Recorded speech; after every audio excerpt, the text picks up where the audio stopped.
بسم اللہ الرحمن الرحیم اعوذ باللہ من الشیطان الرجیم بسم اللہ الرحمن الرحیم السلام علیکم۔ آج آپ کا میزبان ڈاکٹر کاشف بشیر تفہیم القرآن سیریز کی قسط نمبر 124 کے ساتھ آپ کے سامنے حاضر خدمت ہے، جس میں ہم انشاءاللہ العزیز سورہ الاعراف کی آیت نمبر 32 سے آغاز کر رہے ہیں، اور اس دعا کے ساتھ، اس شکر کے ساتھ کہ اللہ تعالیٰ کا لاکھ لاکھ شکر ہے، جتنی بھی اس نے نعمتیں بنی نوع انسان کے لیے پیدا فرمائی ہیں، جتنی بھی آسانیاں پیدا فرمائی ہیں، اس کا لاکھ لاکھ شکر ہے۔ بے شک اس کے اذن کے بغیر کوئی آسانی نہیں مل سکتی۔ بسم اللہ الرحمن الرحیم۔ قل من حرم زینۃ اللہ التی اخرج لعبادہ والطیبات من الرزق قل ہی للذین آمنوا فی الحیاۃ الدنیا خالصۃ یوم القیامہ کذالک نفصل الآیات لقوم یعلمون۔ ترجمہ: اے محمد صلی اللہ علیہ وآلہ وسلم، ان سے کہو، کس نے اللہ کی اس زینت کو حرام کر دیا جسے اللہ نے اپنے بندوں کے لیے نکالا تھا، اور کس نے خدا کی بخشی ہوئی پاک چیزیں ممنوع کر دیں؟ کہو، یہ ساری چیزیں دنیا کی زندگی میں بھی ایمان لانے والوں کے لیے ہیں، اور قیامت کے روز تو خالصتاً انہی کے لیے ہوں گی۔ اس طرح ہم اپنی باتیں صاف صاف بیان کرتے ہیں ان لوگوں کے لیے جو علم رکھنے والے ہیں۔ تفسیر میں آیا کہ اللہ نے تو دنیا کی ساری زینتیں اور پاکیزہ چیزیں بندوں ہی کے لیے پیدا کی ہیں، اس لیے اللہ کا منشا تو بہرحال یہ نہیں ہو سکتا کہ انہیں بندوں کے لیے حرام کر دے۔ اب اگر کوئی مذہب یا کوئی نظام اخلاق و معاشرت ایسا ہے جو انہیں حرام یا قابل نفرت یا ارتقاء روحانی میں سد راہ قرار دیتا ہے، تو اس کا یہ فعل خود ہی اس بات کا کھلا ثبوت ہے کہ وہ خدا کی طرف سے نہیں ہے۔ یہ بھی ان حجتوں میں سے ایک اہم حجت ہے جو قرآن نے مذاہب باطلہ کے رد میں پیش کی ہے، اور اس کو سمجھ لینا قرآن کے طرز استدلال کو سمجھنے کے لیے ضروری ہے۔ مزید آیت کے آخری حصے میں کہ قیامت کے روز تو خالصتاً انہی کے لیے ہوں گی، یعنی حقیقت کے اعتبار سے تو خدا کی پیدا کردہ تمام چیزیں دنیا کی زندگی میں بھی اہل ایمان ہی کے لیے ہیں، کیونکہ وہی خدا کے وفادار رعایا ہیں، اور حق نمک صرف نمک حلالوں ہی کو پہنچتا ہے۔ لیکن دنیا کا موجودہ انتظام چونکہ آزمائش اور مہلت کے اصول پر قائم کیا گیا ہے، اس لیے یہاں اکثر خدا کی نعمتیں نمک حراموں پر بھی تقسیم ہوتی رہتی ہیں، اور بسا اوقات نمک حلالوں سے بڑھ کر انہیں نعمتوں سے نواز دیا جاتا ہے۔ البتہ آخرت میں جہاں کا سارا انتظام خالص حق کی بنیاد پر ہوگا، زندگی کی آرائشیں اور رزق کے طیبات سب کے سب محض نمک حلالوں کے لیے مخصوص ہوں گے، اور وہ نمک حرام ان میں سے کچھ نہ پا سکیں گے جنہوں نے اپنے رب کے رزق پر پلنے کے بعد اپنے رب ہی کے خلاف سرکشی کی۔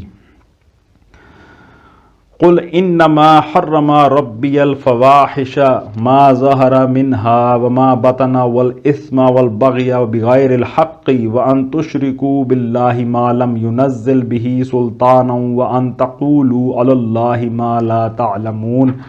ترجمہ: اے محمد صلی اللہ علیہ وآلہ وسلم، ان سے کہو کہ میرے رب نے جو چیزیں حرام کی ہیں وہ تو یہ ہیں: بے شرمی کے کام، خواہ کھلے ہوں یا چھپے، اور گناہ اور حق کے خلاف زیادتی، اور یہ کہ اللہ کے ساتھ تم کسی کو شریک کرو جس کے لیے اس نے کوئی سند نازل نہیں کی، اور یہ کہ اللہ کے نام پر کوئی ایسی بات کہو جس کے متعلق تمہیں علم نہ ہو کہ وہ حقیقت میں اسی نے فرمائی ہے۔ تفسیر میں آیا کہ آیت میں لفظ اسمن استعمال ہوا ہے جس کے اصل معنی کوتاہی کے ہیں۔ آسمہ اس اونٹنی کو کہتے ہیں جو تیز چل سکتی ہو مگر جان بوجھ کر سست چلے۔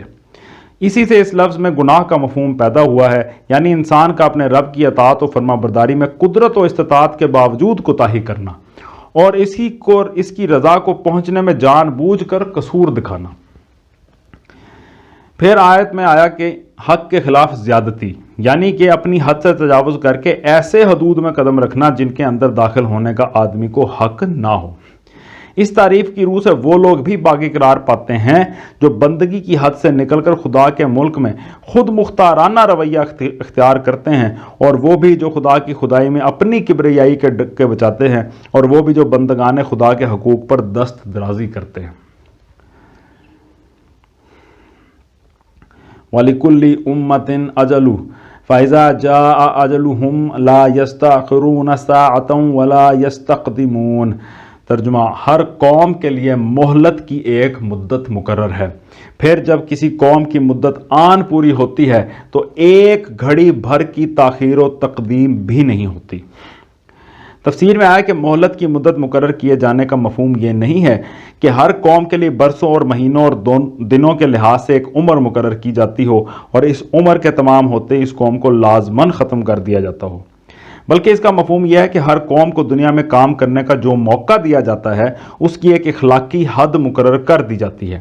بائیں معنی کہ اس کے اعمال میں خیر اور شر کا کم سے کم کتنا تناسب برداشت کیا جا سکتا ہے۔ جب تک ایک قوم کی بری صفات اس کی اچھی صفات کے مقابلے میں تناسب کی اس آخری حد سے فروتر رہتی ہیں، اس وقت تک اسے اس کی تمام برائیوں کے باوجود مہلت دی جاتی رہتی ہے، اور جب وہ اس حد سے گزر جاتی ہیں تو پھر اس بدکار و بدصفات قوم کو مزید کوئی مہلت نہیں دی جاتی۔ اس بات کو سمجھنے کے لیے سورہ نوح علیہ السلام کی آیت نمبر 4 میں کافی تفصیل سے اس معاملے پہ آیا۔ انشاءاللہ العزیز ہم اس کو سورہ نوح میں بھی پڑھیں گے۔ یا بنی آدم اما یاتینکم رسل منکم یقصون علیکم آیاتی فمن اتقی واصلح فلا خوف علیہم ولا هم یحزنون۔ ترجمہ، اے بنی آدم، یاد رکھو اگر تمہارے پاس خود تم ہی میں سے ایسے رسول آئیں جو تمہیں میری آیات سنا رہے ہوں تو جو کوئی نافرمانی سے بچے گا اور اپنے رویے کی اصلاح کر لے گا اس کے لیے کسی خوف اور رنج کا موقع نہیں ہے۔ والذین کذبوا بآیاتنا واستکبروا عنہا اولئک اصحاب النار ہم فیہا خالدون۔ ترجمہ، اور جو لوگ ہماری آیات کو جھٹلائیں گے اور ان کے مقابلے میں سرکشی برتیں گے وہی اہل دوزخ ہوں گے جہاں وہ ہمیشہ رہیں گے۔ تفسیر میں آیا کہ یہ بات قرآن مجید میں ہر جگہ اس موقع پر ارشاد فرمائی گئی ہے جہاں آدم و حوا علیہم السلام کے جنت سے اتارے جانے کا ذکر آیا ہے، مثلا سورہ بقرہ میں آیات 38 تا 39، سورہ طٰہٰ میں آیات 123 تا 124۔ لہٰذا یہاں بھی اس کو اسی موقع سے متعلق سمجھا جائے گا، یعنی نوع انسانی کی زندگی کا آغاز جب ہو رہا تھا اسی وقت یہ بات صاف طور پر سمجھا دی گئی تھی۔ سورہ آل عمران میں بھی اس کا ذکر آیا ہے۔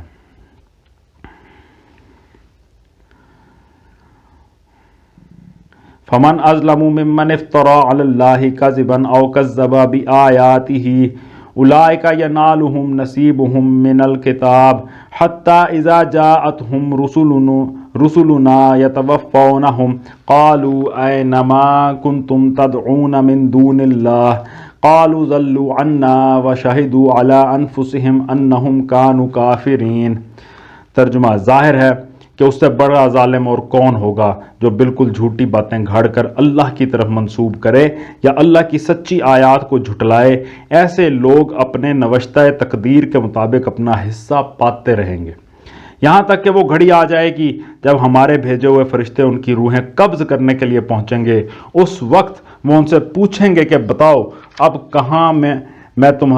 ہیں تمہارے وہ معبود جن کو تم خدا کی بجائے پکارتے تھے؟ وہ کہیں گے سب ہم سے گم ہو گئے، اور وہ خود اپنے خلاف گواہی دیں گے کہ ہم واقعی منکر حق تھے۔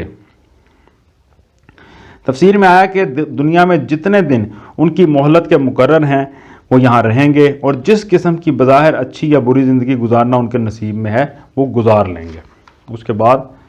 وہی ہونا ہے جو حق ہے۔ ما کنتم تدعون من دون اللہ قالوا ضلوا عنا وشهدوا على انفسهم انهم كانوا كافرين قال ادخلوا في قد خلت من قبلكم من الجن والانس في النار كلما دخلت لعنت اختها حتى اذا داركوا فيها جميعا قالت اخراهم لأولاهم ربنا هؤلاء اضلونا فآتهم عذابا ضعفا من النار قال لكل ضعف ولكن لا تعلمون۔ ترجمہ، اللہ فرمائے گا جاؤ تم بھی اسی جہنم میں چلے جاؤ جس میں تم سے پہلے گزرے ہوئے گروہ جن و انس جا چکے ہیں۔ ہر گروہ جب جہنم میں داخل ہوگا تو اپنے پیش رو گروہ پر لعنت کرتا ہوا داخل ہوگا، حتیٰ کہ جب سب وہاں جمع ہو جائیں گے تو ہر بعد والا گروہ پہلے گروہ کے حق میں کہے گا کہ اے رب، یہ لوگ تھے جنہوں نے ہم کو گمراہ کیا، لہٰذا انہیں آگ کا دوہرا عذاب دے۔ جواب میں ارشاد ہوگا، ہر ایک کے لیے دوہرا ہی عذاب ہے مگر تم جانتے نہیں ہو۔ تفسیر میں آیا کہ یعنی بہرحال تم میں سے ہر گروہ کسی کا خلف تھا تو کسی کا سلف بھی تھا۔ اگر کسی گروہ کے اسلاف نے اس کے لیے فکر و عمل کی گمراہیوں کا ورثہ چھوڑا تھا تو خود وہ بھی اپنے خلاف ویسا ہی ورثہ چھوڑ کر دنیا سے رخصت ہوا۔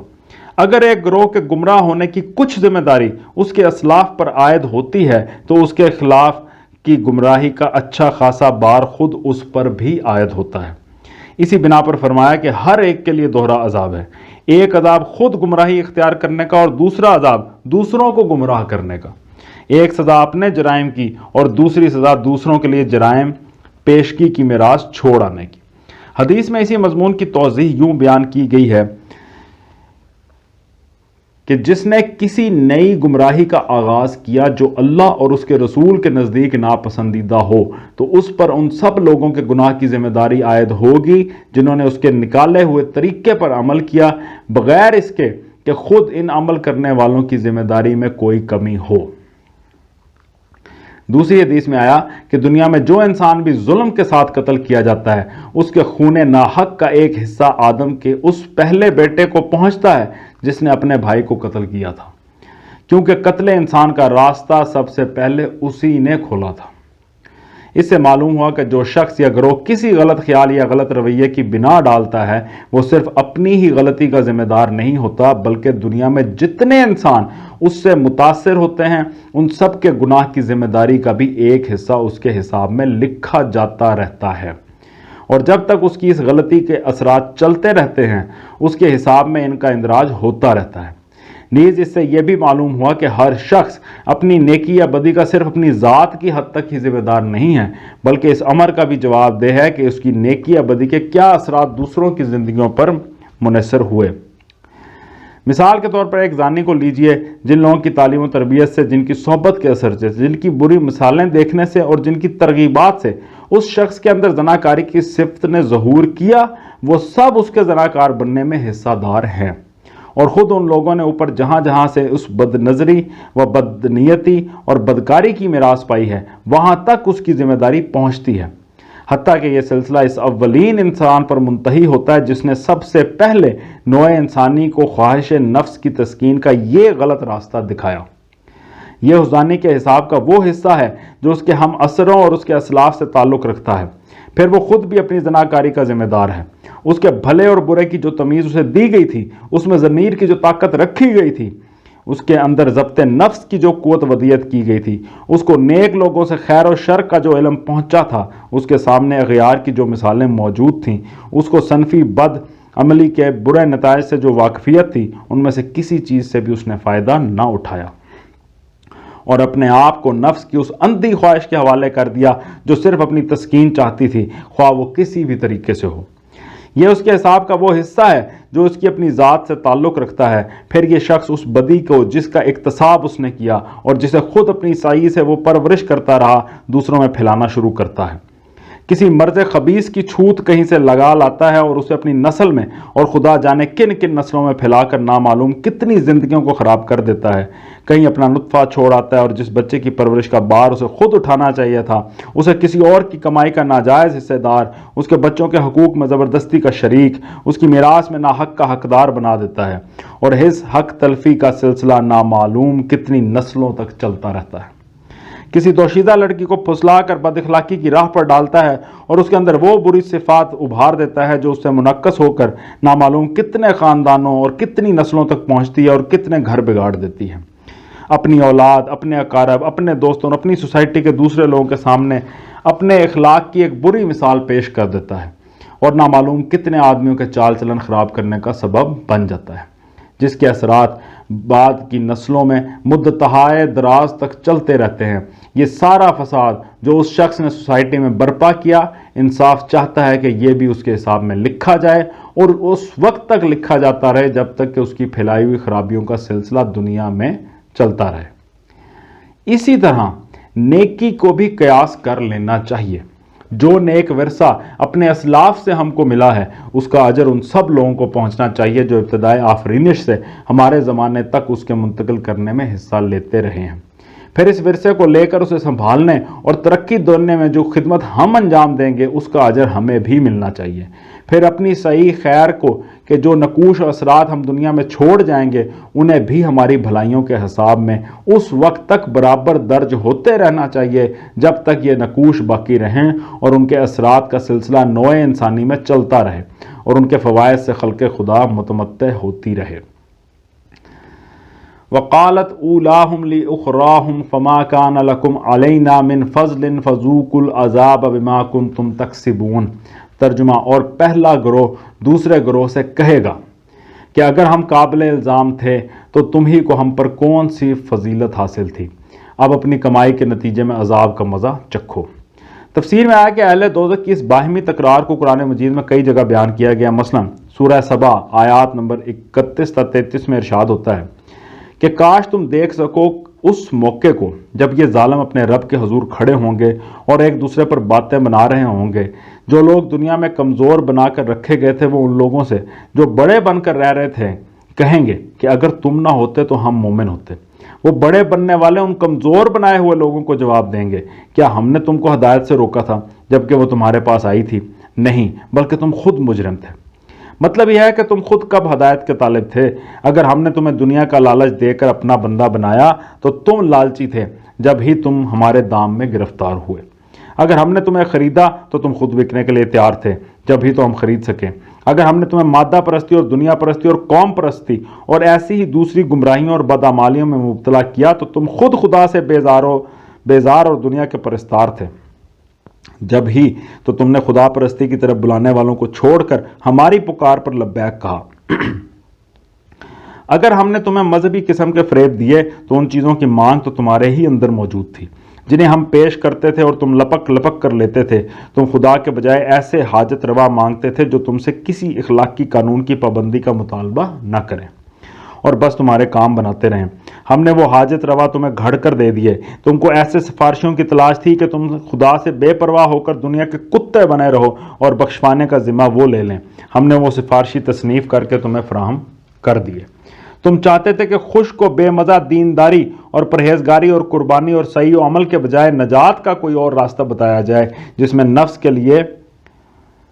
لذتیں ہی لذتیں ہوں اور خواہشات پر پابندی کوئی نہ ہو۔ ہم نے ایسے خوشنما مذہب تمہارے لیے ایجاد کر دیے۔ غرض یہ کہ ذمہ داری تنہا ہمارے ہی اوپر نہیں ہے، تم بھی برابر کے ذمہ دار ہو۔ ہم اگر گمراہی فراہم کرنے والے تھے تو تم اس کے خریدار تھے۔ صدق اللہ العلی العظیم۔ آج ہم نے سورہ الاعراف کی آیت نمبر 39 تک کا ترجمہ اور تفسیر پر غور کرنے کی کوشش کی۔ اللہ تعالیٰ کا لاکھ لاکھ شکر ہے، اس کی توفیق کے بغیر یہ بالکل ممکن نہیں تھا، اور اللہ سے دعا ہے کہ اللہ تعالیٰ ہمیں توفیق سے بخشتا رہے اور ہمیں اتنی توفیق سے نوازے کہ ہم اس قرآن کو، اس کی تعلیمات کو، اس کوڈ آف لائف کو اپنی زندگیوں پر نافذ کر لیں، اپنے اس جسم پہ نافذ کر لیں، اپنی روح پہ نافذ کر لیں۔ اسی دعا کے ساتھ آپ سے اجازت چاہیں گے۔ اپنا بہت خیال رکھیں۔ آپ لوگوں کا بہت بہت شکریہ۔ اللہ حافظ۔